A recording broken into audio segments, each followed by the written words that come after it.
કુકરમુંડા ખાતે આવેલ હરેકૃષ્ણ મંદિર દ્વારા 4000થી વધુ આદિવાસી પરિવારો સુધી શ્રીમદ ભગવદ્ ગીતાનું વિતરણ કરવામાં આવ્યું છે. આ સેવા કાર્યમાં મંદિરના આશરે 25 જેટલા ભક્તો દિવસ રાત જોડાઈ રહ્યા. અત્રે નોંધવું રહ્યું કે ભગવદ્ ગીતા એટલે કર્મનો સિદ્ધાંત જે માનવીને ક્યારેય પણ હિંમત નથી હારવા દેતો.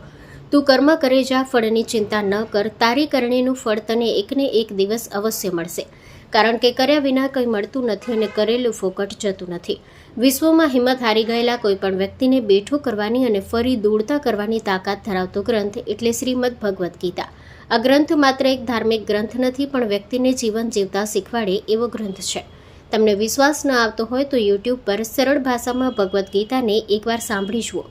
તમારામાં લડવાની અને જીવવાની હિંમત આવી જાય. ફક્ત એકવાર કોશિશ કરી જુઓ. આવા જ વિચારોને આદિવાસી વિસ્તાર એવા ઉચ્છલ, સાગબારા, નિઝર, કુકરમુંડા, સહાદા અને તળોદા જેવા આદિવાસી વિસ્તારોમાં શાળાઓ, કોલેજો, હોસ્ટેલો અને ગામડાઓમાં જઈ ગીતા વિતરણ કરવામાં આવ્યું. હરેકૃષ્ણ કેન્દ્ર કુકરમુંડાના સંચાલક શ્રીમાન નેતાઈ પ્રભુજી એટલે કે શ્રી નીતિન પાડવી જણાવે છે કે છેલ્લા 15 વર્ષથી તેઓ આદિવાસી વિસ્તારોમાં સંસ્કાર અને જનજાગૃતિ માટે કાર્ય કરી રહ્યા છે. શરૂઆતમાં પરિસ્થિતિ અત્યંત કઠિન હતી, પરંતુ આજે અનેક પરિવારો ધર્મ અને સંસ્કારના માર્ગે જોડાઈ રહ્યા છે. આજના સમયમાં જ્યાં ભોગવાદ, માનસિક તાણ અને સંવેદનહીનતા વધી રહી છે, ત્યાં શ્રીમદ ભગવદ્ ગીતા માનવ જીવન માટે સાચી માર્ગદર્શિકા બની શકે છે.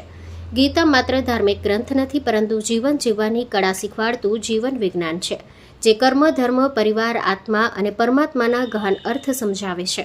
અંતમાં સૌને સંદેશ આપતા તેમણે જણાવ્યું કે ચાલો આપણે સૌ શ્રીમદ ભગવદ્ ગીતા વાંચીએ, સમજીએ અને જીવનમાં ઉતારીને પોતાનું તથા સમાજનું કલ્યાણ કરીએ.